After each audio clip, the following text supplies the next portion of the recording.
دھوپ نے پورے شہر کو جھلسا کے رکھ دیا تھا۔ ہوا رکی ہوئی تھی اور گرمی نے جیسے ہر سانس روکتی تھی، لیکن وہ آج بھی حسب معمول وقت پر دفتر پہنچی، مکمل عبایا اور نقاب میں لپٹا اس کا وجود دھوپ پہ پگھلتا ہوا کبھی سست نہ پڑا تھا۔ وہ شہر کی ایک بڑی کمپنی میں ڈیٹا انٹری کا کام کرتی تھی۔ وہ کم گو اور خاموش طبیعت کی تھی جو صرف اپنے کام سے کام رکھتی۔ وہ ہمیشہ عبایا اور نقاب میں لپٹی رہتی۔ اس نے کبھی کسی نے اس کا چہرہ اس کا نہیں دیکھا تھا۔ وہ دن بھر کام میں مگن رہی، لیکن جانے کیوں آج کام کچھ زیادہ ہی رہ گیا تھا۔ سب لوگ اٹھ چکے تھے، ایئر کنڈیشنر بند ہو گئے، سارا سٹاف جا چکا تھا اور عمارت آہستہ آہستہ سنسان ہو رہی تھی۔ جب اس نے گھبرا کر فائلیں سمیٹی اور بیگ اٹھا کر لفٹ کی طرف دوڑی، وہ تیز تیز قدموں سے لفٹ کے سامنے ہی پہنچی تھی کہ وہ رک گئی۔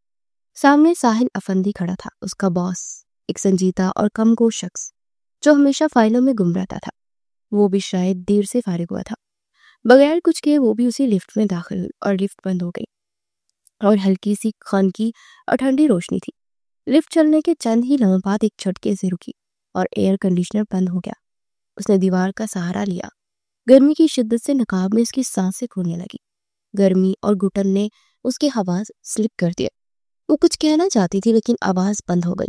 اس کا سر چکرایا اور آنکھوں کے آگے اندھیرا چھا گیا۔ ساحل فنی نے فوراً آگے بڑھ کر اسے سنبھالا۔ اس کا بدن کپ کپا رہا تھا، سانسیں اکھڑ رہی تھی اور ہاتھ بے جان ہو رہے تھے۔ ساحل نے اپنا موبائل نکال کر دیکھا لیکن لفٹ میں کوئی سگنل نہیں تھا۔ پھر وہ لمحہ آیا جب اسے مرتا محسوس کیا۔ وہ لمحہ جب کچھ سمجھ میں نہیں آتا، بس انسان دوسرے کی سانس بچانے کی ہر حد پار کر جاتا ہے۔ اس نے اس کے چہرے سے نقاب ہٹایا اور اپنے لب اس کے لبوں سے لگا دیے تاکہ اس کی سانس بحال ہو سکے۔ وہ لمحہ تکدس اور بے بسی کے درمیان لٹکا ہوا تھا، لیکن اس کا جسم ڈھلک چکا تھا۔ وہ بے ہوش ہو گئی۔ ساحل نے اسے اپنے بازو میں سہارا دیا اور ساری رات اسی طرح بیٹھا رہا۔ لفٹ میں لگے کیمرے کی آنکھ سب ریکارڈ کر چکی تھی۔ سیکیورٹی والے سمجھے سب جا چکے ہیں تو دوسری لفٹ پر نیچے چلے گئے۔ کسی کو کوئی معلوم نہ ہو سکا کہ سنسان عمارت میں وہ دونوں بند ہے۔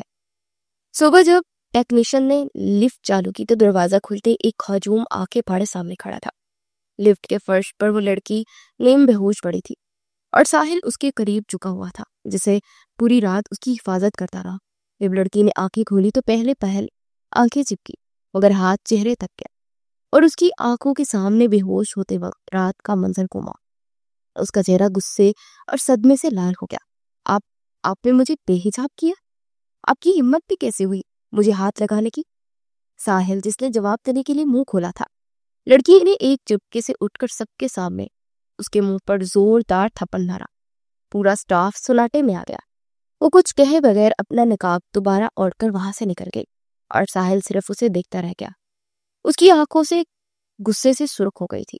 اس نے اس لڑکی کی جان بچائی تھی مگر وہ سب کے سامنے انجان بننے کا ناٹک کرتے اس کے چہرے پر تھپڑ مار کے جا چکی تھی۔ وہ سٹاف کو اگنور کرتا غصے سے تیز تیز قدم اٹھاتا وہاں سے نکل گیا۔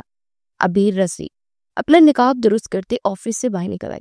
اس کی آنکھیں غم اور بے بسی کی شدت سے بھیگ گئی۔ جس پردے اور حجاب کے لیے وہ اپنے خاندان سے بھی الگ ہو گئی تھی، آج اس شخص نے کیسے سنگ دلی سے اسے سب کے سامنے بے حجاب کر کے رکھ دیا تھا۔ اس کی سوچ اس سے جا ہی نہیں رہی تھی کہ اس کے پاس باس نے اس کی جان بچائی تھی۔ وہ سوچ رہی تھی کہ وہ صرف اتنا کہ ساحل افندی نے اس کے بے ہوش ہوتے وجود سے فائدہ اٹھایا تھا۔ ہاسٹل پہنچتے ہی وہ سیڑھیاں چڑھتی اپنے سنگل روم میں پہنچی اور دروازہ اندر سے لاک کرتے بیگ اور فائلز ٹیبل پر پھینکی اور خود بیڈ پر گر گئی۔ اس کی آنکھوں سے بہتے آنسو اس کے گالوں کو تر کر چکے تھے اور اس کی نگاہوں میں 20 سال کی عمر سے لے کر اب تک پردے کے اس سفر کے سارے زخم گھومنے لگے تھے۔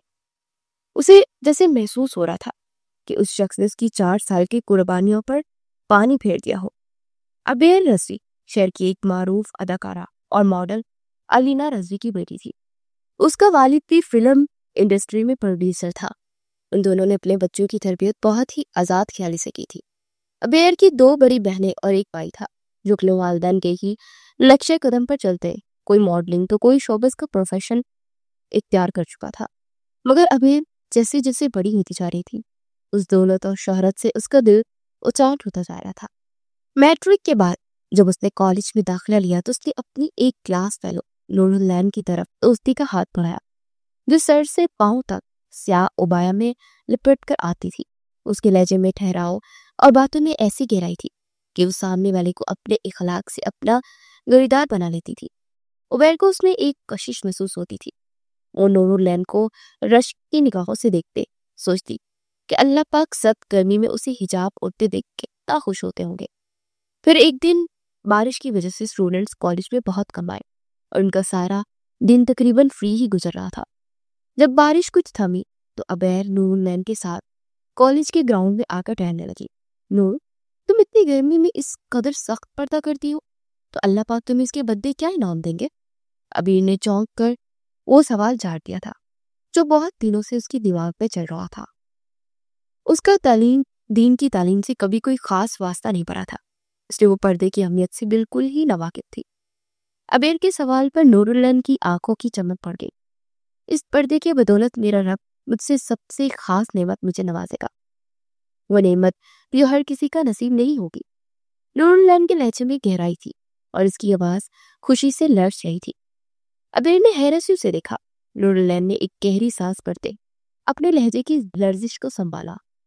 حضرت انس بن مالک سے منقول ہے کہ رسول اللہ صلی اللہ علیہ وآلہ وسلم نے فرمایا، قیامت کے دن اللہ تعالیٰ اپنے فرشتوں سے فرمائیں گے کہ میری ان بندیوں کو تلاش کرو جنہوں نے دنیا میں صرف میری رضا کے لیے اپنے چہروں کو چھپایا تھا، حالانکہ وہ حسین تھی، خوبصورت تھی، مگر پھر بھی میرے خوف سے، میری محبت میں انہوں نے اپنے حسن کو چھپا لیا تھا۔ آج میں ان کے چہروں پر پردہ خود ہٹا رہا تاکہ وہ میرا دیدار کرے۔ عبیر حیرت سے آنکھیں پھارے نور کو دیکھ رہی تھی جس کی آنکھوں سے آنسو جاری ہو چکے تھے۔ نور نے عبیر کی طرف دیکھا اور پھر سے گویا ہوئی، جس عورت نے دنیا میں اپنا چہرہ صرف اس لیے چھپایا کہ اللہ ناراض نہ ہو جائے، لوگوں کے تانوں کو سہا، دنیا کے فیشن کو چھوڑا، گرمی، پریشانی، تنقید سب برداشت کی، تو قیامت کے دن خود اللہ تعالیٰ اسے اپنے دیدار سے نوازیں گے۔ وہ لمحہ جب رب العزت خود چہرے سے پردہ ہٹائے گا اور فرمائے گا، اے میری بندی، تو نے دنیا میں خود کو چھپایا تھا، آج تیرا رب تجھ سے چھپے گا نہیں۔ نور اب ہچکیوں سمیت رو رہی تھی۔ کیا یہ کم ہے عبیر؟ یہ انعام نہ مالداروں کو ملے گا، نہ ہی ظاہری عبادت کرنے والوں کو، بس دل سے حیا کرنے والی، اللہ کے لیے پردہ کرنے والی عورتوں کو ملے گا، جن کے پردے میں اللہ کی محبت چھپی ہوتی ہے۔ عبیر کا دل لرز گیا۔ اس نے بھیگی آنکھوں سے نور کو اپنے سینے سے لگا لیا۔ دن گزرتے گئے اور عبیر روز بروز پردے کی اہمیت کے بارے میں مزید جانتے گئے۔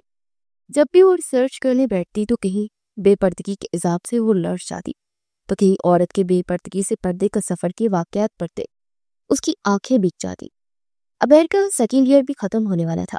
نور العین کے ساتھ اس کی دوستی کو 1 سال سے زیادہ کا عرصہ گزر چکا تھا۔ عبیر کے انٹرسٹ پر نور نے اسے بہت سی کتابیں لا کر دی تاکہ اس کے پردے کرنے کے ارادہ مزید مضبوط ہو جائے۔ عبیر پچھلے 6 مہینوں سے نماز کی پابندی کے ساتھ تہجد کی پابندی بھی کرنے لگی تھی۔ وہ رو رو کر اپنے لیے ہدایت اور ہمت مانگتی، بلاخر اس نے پردے کا پختہ فیصلہ کر لیا۔ اس نے آہستہ آہستہ اپنی ماما اور بابا کے فنکشنز میں جانا ترک کر دیا۔ کچھ مہینوں تک وہ صرف خود کو نامحرم کی نظروں سے بچا کر رکھنے میں کامیاب رہی اور اسے یہ پردہ کرنا بہت آسان لگا۔ ابھی تک اس کی فیملی میں کسی کو معلوم نہیں تھا جس کے کالج جانے کے وقت کوئی گھر پر موجود نہیں ہوتا تھا۔ اس کے ماما بابا، بہن بھائی شوٹنگ کے معاملات میں اکثر راتیں گھر سے باہر ہی گزارتے تھے۔ عبیر کے فائنل ایگزامز ہونے والے تھے، انہیں کالج سے فری کر دیا گیا۔ ناشتے کی ٹیبل پر اس دن معمول سے ہٹ کر سب ہی موجود تھے۔ عبیر کی ماما نے ایک نظر اس پر ڈالی جو ان سب کے مقابلے میں بالکل سادہ خلیے میں سفید شلوار قمیض پہنے اور دوپٹے کو سر پر سلیقے سے سجائے بیٹھی تھی۔ میک اپ سے آری چہرہ اور خاموش آنکھیں جیسے کسی گہری سوچ میں ڈوبی ہوئی ہو۔ عبیر، یہ تم نے اپنی کیا حالت بنا رکھی ہے؟ نہ کوئی میک اپ، نہ بلش آن، نہ لپسٹک، اور اوپر سفید سوٹ پہنے سر پر ایسی دوپٹہ سجائے بیٹھی ہو جیسے کسی میت کے گھر پہ آئی۔ علینا رضوی کے لہجے میں ناگواری تھی۔ ایسا گیٹ اپ ان کا صرف تب ہوتا تھا جب کسی کے ہاں فوتگی پر جانا ہو۔ عبیر ایک دم چونک کر سیدھی ہوئی۔ ماما، ضروری تو نہیں کہ میت کے گھر میں ہی ایسی سادگی سے رہا جا۔ سادگی تو اللہ پاک کو پسند ہے، اور پھر خواہ مخواہ سارا دن میک اپ کیے رکھنے سے میرا سکن خراب ہو جاتی ہے، آپ بھی یہ جانتے ہیں۔ عبیر کے 2 ٹوک جواب پر سب ایک دوسرے کی طرف دیکھنے لگے۔ علینا رضوی کے ماتھے پر بل پڑے اور وہ گہرے ہو گئے۔ اس طرح کے گیٹ اپ ہم صرف میت والے گھر پر جاتے ہی کرتے ہیں۔ تم بھی یہ بات اچھے سے مانتی ہو، اور سکن خراب ہو جاتی ہے تو اس کا پراپر ٹریٹمنٹ کرواؤ۔ پیسے چاہیے تو مجھے بتاؤ، مگر دوبارہ میں تمہیں گھر میں اس حالت میں نہ دیکھوں۔ اگر کبھی اچانک بھی ایک فرینڈز آ گئی تو تمہیں اس حالت میں دیکھ کر وہ تو یہی سوچیں گی نا کہ ہم تمہیں ڈھنگ سے پہننے اوڑھنے کے لیے پیسے نہیں دیتے۔ عبیر کی آنکھوں میں آنسو آ گئے۔ اس نے بے بسی سے ایک نظر ان سب کے حلیے پر ڈالی۔ اس کی بہنیں اور ماں ننگے بدن کے ساتھ بیٹھی اسے پہننے اوڑھنے کا سلیقہ سکھا رہی تھی۔ میک اپ سے لتھڑے چہرے، کسی کی شرٹ ہاف سلیو تو کسی کی شرٹ کا گلا گہرا تھا۔ ان کے ساتھ ٹائٹ جینز پہنے وہ بڑی بے نیازی اور شان و شوکت سے بیٹھی تھی۔ ان کے جسم کا ایک ایک انگ واضح ہو رہا تھا۔ کبھی عبیر کا بھی ایسا ہی حلیہ ہوتا تھا، مگر جیسے جیسے اسے شعور آتا گیا اسے اب ایسے کپڑے دیکھ کر ہی الجھن ہوتی تھی۔ عبیر کے والد نے اپنی بیٹی کی آنکھوں میں آنسو دیکھ کر اس کی ماں کو ٹوکا، علینا بچی کو سکون سے ناشتہ تو کرنے دو، اتنے دنوں بعد سب ایک ساتھ بیٹھے ہیں، خاموشی سے ناشتہ کرو۔ علینا رضوی ایک کرخت نظر اپنی بیٹی پر ڈال کر خاموش ہو گئی۔ عبیر کے لیے اب نوالے حلق سے اتارنا مشکل ہو رہا تھا۔ وہ خاموشی سے ٹیبل سے اٹھی اور کرسی پیچھے ہٹا کر سیڑھیوں کی طرف بڑھ گئی۔ جب اس کے کانوں میں اپنی ماں کی آواز پڑی، رات کو ایک فیملی گیدرنگ ہے جس میں تم نے بھی لازمی ہمارے ساتھ چلنا ہے، میں اب کوئی بہانہ نہیں سنوں گی عبیر، اور تب تک اپنا حلیہ سوار لینا۔ سیڑھیاں چڑھتے ہوئے عبیر کا جسم لرز گیا، وہ اب کس طرح اپنے پردے کی حفاظت کرے گی۔ ہاشم سلطان نے کرخت نظر اپنی بیوی پر ڈالی، تم بھی حد کرتی ہو علینا، یہ سب تم اسے بعد میں بھی تو سمجھا سکتی تھی، بچی کو ڈھنگ سے ناشتہ بھی نہیں کرنے دیا۔ علینا نے منہ کے زاویے پتے مگر خاموش رہی۔ عبیر کی سوچ سوچ کر ہاتھ پاؤں کانپ رہے تھے کہ اب وہ کیا کرے گی۔ وہ کوئی 1000 بار نور کو کال کر کے پوچھ چکی تھی کہ وہ کیا کرے۔ ہر بار نور اسے تحمل سے سمجھاتی کہ اچھا ہے تم اس فیملی گیدرنگ میں جاؤ مگر نقاب کر کے اور عبایا پہن کر جانا، تاکہ ایک ہی بار تمہاری فیملی کو معلوم ہو جائے، جو قیامت آنی ہوگی وہ ایک ہی بار آ جائے گی۔ شام کے 7 بج رہے تھے اور 9 بجے فنکشن تھا، مگر وہ ابھی تک اپنے کمرے میں سن بیٹھی تھی۔ جب اس کی ماما دروازہ کھول کر درام سے اندر داخل ہوئی، عبیر میں نے تمہیں کہا بھی تھا کہ تم نے ہمارے ساتھ جانا ہے اور تم ابھی تک یہاں بیٹھی ہو، چلو اٹھو اور میرے ساتھ پارلر چلو۔ عبیر کے کپ کپاتے نگوں سے مری مری سی آواز نکلی، ماما وہ میری طبیعت ٹھیک نہیں ہے، میں نہیں جانا چاہتی، پلیز آپ لوگ چلے جائیں۔ علینا رضوی اب خون خوار نگاہوں سے اپنی بیٹی کو گھور رہی تھی، جو پچھلے کچھ عرصے سے مسلسل ہر گیدرنگ پر کوئی نہ کوئی بہانہ جھاڑ دیتی تھی۔ عبیر میں تمہیں مزید کوئی بہانہ برداشت نہیں کر سکتی ہوں، پارٹیز میں سب تمہارا پوچھتے ہیں اور میں سب کے سامنے تمہارے بہانے پیش کر کر کے تھک چکی ہوں، اٹھتی ہو یا پھر میں ملازموں کو بلا کر زبردستی تمہیں کاریں میں بٹھاؤں۔ عبیر کی رنگت فک ہو گئی تھی۔ جی ٹھیک ہے ماما آپ چاہیے، میں بس ابھی ڈرائیور کے ساتھ آ جاؤں گی، میں گھر سے ہی تیار ہو جاؤں گی، آ جاؤں گی، آپ فکر مت کیجیے۔ علینا رضوی نے اسے جانچنے والی نظر سے دیکھا، ٹھیک ہے لیکن اچھے سے تیار ہو پر آنا، اور وہ جو بلیک ساری ہے نا میں نے تمہیں دلوائی تھی وہ تم نے ایک بار بھی نہیں پہنی ہے، آج وہی پہن کر آنا۔ اس کی ماما حکم صادر کرتے ہوئے جا چکی تھی۔ کچھ ہی لمحوں بعد عبیر کانپتے قدموں سے اٹھی اور وضو کرنے کے بعد چائے نماز پر کھڑی ہو گئی۔ اس کی آنکھوں سے مسلسل آنسو بہ رہے تھے۔ نفل پڑھنے کے بعد وہ پوٹ پوٹ کر رو کر دعا میں اپنے لیے صبر اور استقامت مانگتے ہوئے روتی تھی۔ علینا رضوی سب کے بیچ میں کھڑی بار بار ہاتھ میں پکڑے موبائل پر وقت دیکھ رہی تھی۔ 9 بجے کا فنکشن 10 بجے سٹارٹ ہوا تھا، مگر اب 11 بج چکے تھے اور عبیر ابھی تک نہیں آئی تھی۔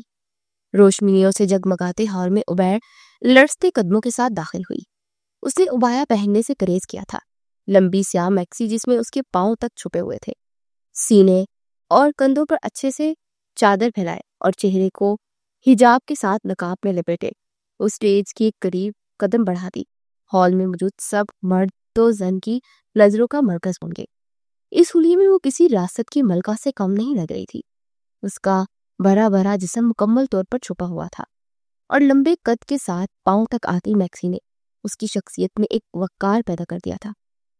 علینا رضوی کچھ پل کے لیے تو پہچان ہی نہ سکی تھی کہ وہ کون ہے، مگر جب عبیر نے پاس آ کر ان کے قریب کھڑی خواتین کو سلام کیا تو ان کے چہرے پر ان کی رنگت اڑ گئی۔ سب خواتین سلام کا جواب دینے کے بجائے پھٹی پھٹی نگاہوں سے اسے دیکھ رہی تھی۔ عبیر نے آس پاس نظریں درائی تو سب ایک دوسرے کے کانوں میں کان جوڑے چمگویاں کر رہے تھے۔ کچھ طنزیہ ہنس رہے تھے تو کوئی اسے ایسی نظروں سے دیکھ رہا تھا جیسے انہیں کوئی دماغی بیماری سے شک ہو۔ تبھی پاس کھڑی عبیر نے علینا نذیر کے بازو کو ہلایا۔ علینا، لگتا ہے کہ تمہاری بیٹی کالج جانے کے بہانے مولویوں سے درس لینے چاہتی ہے۔ ان کی اس بات پر پاس کھڑی خواتین کی دبی دبی ہنسی علینا کے کانوں میں پڑی تو انہوں نے اپنی بیٹی کو بازو سے گھسیٹتے اسٹیج سے نیچے اتارا۔ جب عبیر کے بابا جو کچھ ہی فاصلے پر مردوں کے بیچ کھڑے تھے حیرت سے انہیں دیکھ رہے تھے، آگے بڑھے اور عبیر کو پکڑ کر اپنے پیچھے کیا۔ علینا نذیر نے پلٹ کر خون خوار نظر سے انہیں دیکھا۔ علینا، کیوں اپنی بیٹی کا تماشا بنا رہی ہو؟ ہم اپنے گھر جا کر اسے سمجھائیں گے، مگر اس طرح سب کے سامنے میری بیٹی کو گھسیٹ کر اس کی تذلیل مت کرو۔ تذلیل؟ ہاں، جو اس کی وجہ سے ہماری تذلیل ہوئی اس کا کیا؟ علینا نذیر کا لہجہ غصے اور نفرت سے بھرا ہوا تھا جب عبیر اپنے بابا کے پیچھے سے نکل کر ان کے سامنے کھڑی ہوئی۔ ماما، میرے اس حلیے سے آپ کو کیوں لگ رہا ہے کہ آپ کی تذلیل ہوئی ہے؟ یہ اس سوسائٹی کے بڑے لوگوں کی سوچ اتنی چھوٹی کیوں ہو گئی ہے؟ میں ننگی تو نہیں آئی، یہاں سب اسی طرح گر رہا ہے۔ ابھی وہ اور بھی کچھ کہتی جب علینا نے زوردار تھپڑ اپنی بیٹی کے منہ پر مارا۔ زبان چلانا بند کرو عبیر۔ اس قدر زور سے پڑنے والے تھپڑ پر وہ لڑکھڑائی۔ اس سے پہلے کہ وہ گرتی اس کے بابا اسے اپنی باہوں میں سہارا دیتے دہاڑے، علینا، گھر چلو۔ اپنی بیوی پر دہاڑے وہ عبیر کو بازو سے تھامے ہال کے خارجی دروازے کی طرف بڑھ گئے۔ میڈیا ایک ایک منظر ریکارڈ کر چکا تھا۔ کیمرہ کی پڑتی فلیش لائٹس نے علینا نذیر کو اپنا وجود زمین میں گرتا ہوا محسوس ہو رہا تھا۔ انہیں یہ سب اپنی تذلیل ہی لگ رہا تھا۔ پھر وہ غصے سے قدم اٹھاتی ہال سے باہر نکل گئی۔ گھر پہنچ کر انہوں نے ایک شدید ہنگامہ کھڑا کیا جہاں عبیر کے بابا اس کی ڈھال بنے رہے۔ کبھی وہ عبیر کو سمجھانے کی کوشش کرتے تو کبھی اپنی بیوی کو۔ انہوں نے پھر سے اپنی بیٹی کو سمجھانے کی کوشش کی کہ وہ یہ نقاب نہ کیا کرے، بے شک حجاب کر لے، مگر چہرہ کھلا چھوڑ دے اور کپڑے ایسے پہنے جن سے بہت زیادہ عالمہ ٹائپ نہ لگے۔ مگر اب عمیر کا ضبط جواب دے گیا تھا۔ اتنی تذلیل تو شاید زنا کرنے پر اس کی گھر میں بھی نہ کی جاتی جتنی اس کے پردے کے فیصلے پر کی جا رہی تھی۔ وہ ایک بار پھر سے اپنی ماں کی آنکھوں میں آنکھیں ڈال کر کھڑی تھی۔ ماما، اگر میں اپنا جسم لوگوں کی نگاہوں سے محفوظ رکھ رہی ہوں، آپ کو یہ ذلت لگ رہی ہے؟ یا اگر یہ سوسائٹی میں ذلت ہی ہے تو پھر مجھے یہ ذلت قبول ہے، مگر میں مزید اپنا جسم لوگوں کے سامنے پیش کر کے ان کی واہ واہ نہیں سمیٹنا چاہتی۔ اس سے بہتر ہے میں کہ رب سے قیامت کے روز یہ سننا چاہتی ہوں کہ وہ مجھ سے راضی ہے۔ عبیر کی آنکھوں سے آنسو جھلک رہے تھے مگر اس نے مضبوط لہجے میں اپنی بات جاری کی۔ ماما، بابا، حضور پاک صلی اللہ علیہ وسلم کا فرمان ہے کہ 2 قسم کے لوگ جہنمی ہیں جنہیں میں نے ابھی نہیں دیکھا۔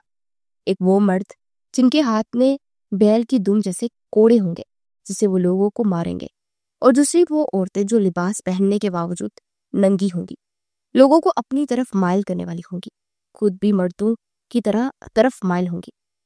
ان کے سر پختی اونٹوں کی کوہان جیسے ہوں گے۔ ایسی عورتیں نہ جنت میں داخل ہوں گی اور نہ ان کی خوشبو بھی پائیں گی، حالانکہ جنت کی خوشبو اتنی دور سے آتی ہے۔ عبیر نے لرزتی آواز کے ساتھ اپنا رخ اپنے بابا کی طرف موڑا۔ بابا، آپ چاہتے ہیں کہ آپ کی بیٹی جنت کی خوشبو سے محروم رہ جائے؟ حالانکہ جنت کی خوشبو جو 500 سالوں کے فاصلے سے بھی آتی ہوگی، آج اپنی بیٹی کو اس خوشبو سے محروم رکھنا چاہتا ہے کیا؟ عبیر کی اب ہچکیاں بند ہو گئی تھی۔ علینا کی زبان بند ہو گئی مگر ابھی بھی ان کے چہرے پر ناگواری تھی۔ ہاشم سلطان نے اپنے سامنے کھڑی اپنی بیٹی کو دیکھا جو کب اتنی بڑی ہو گئی تھی انہیں پتہ ہی نہ چلا۔ انہوں نے آگے بڑھ کر اسے اپنے سینے سے لگا لیا جب علینا نذیر کی کرخت آوازیں سب کے کانوں میں پڑی تھی۔ ٹھیک ہے، تمہیں جو کرنا ہے کرو، مگر آج کے بعد تم مجھے اس گھر میں نظر نہ ہو۔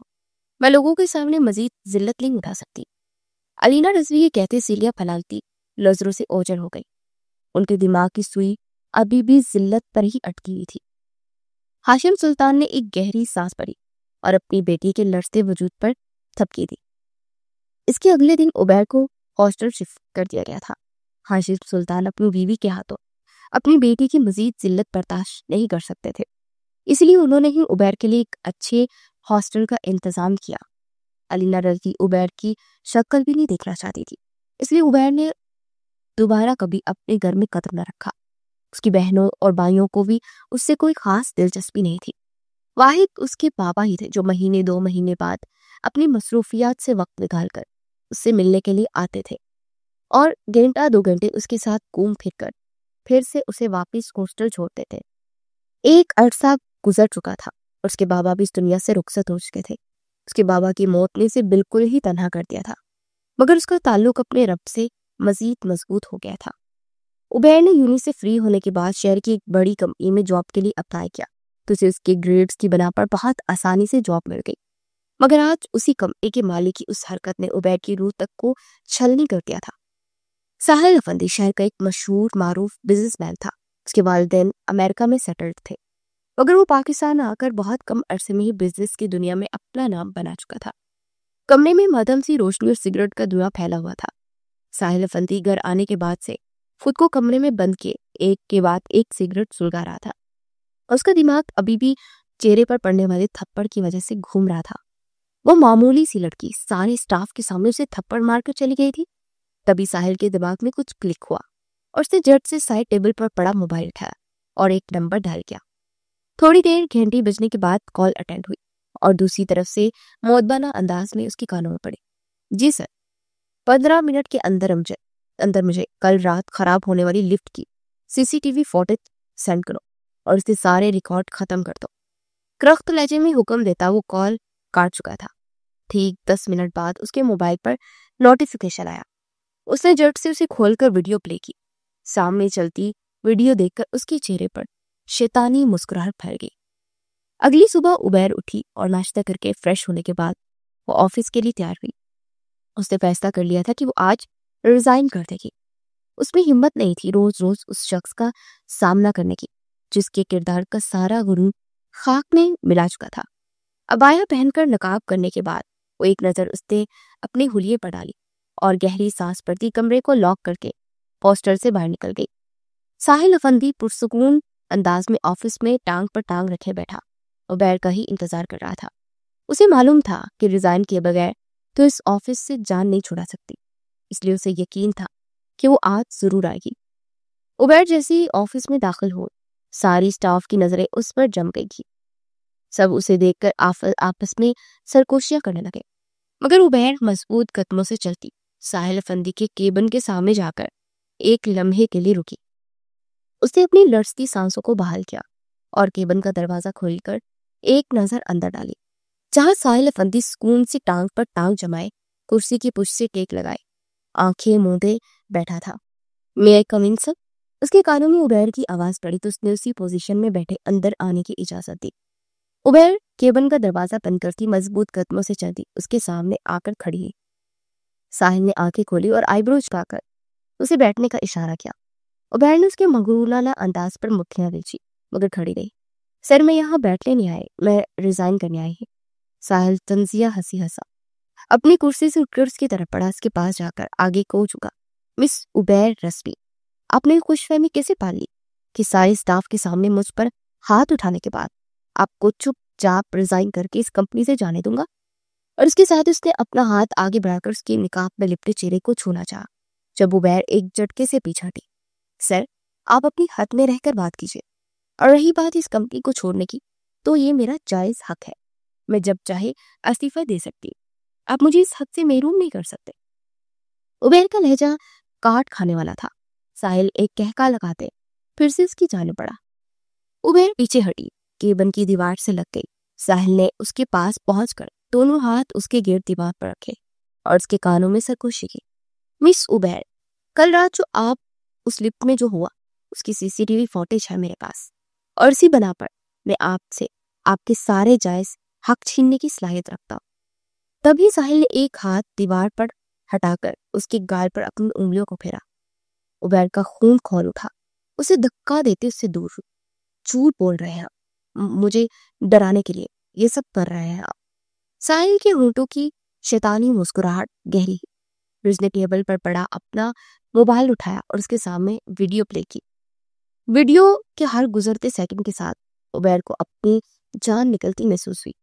ویڈیو میں صاف دکھائی دے رہا تھا عبیر کو بے ہوش ہوتا دیکھ ساحل نے اسے اپنی باہوں میں بھرا تھا اور پھر بہت دیر تک وہ اسے وقفے سے اس کے ہونٹوں کو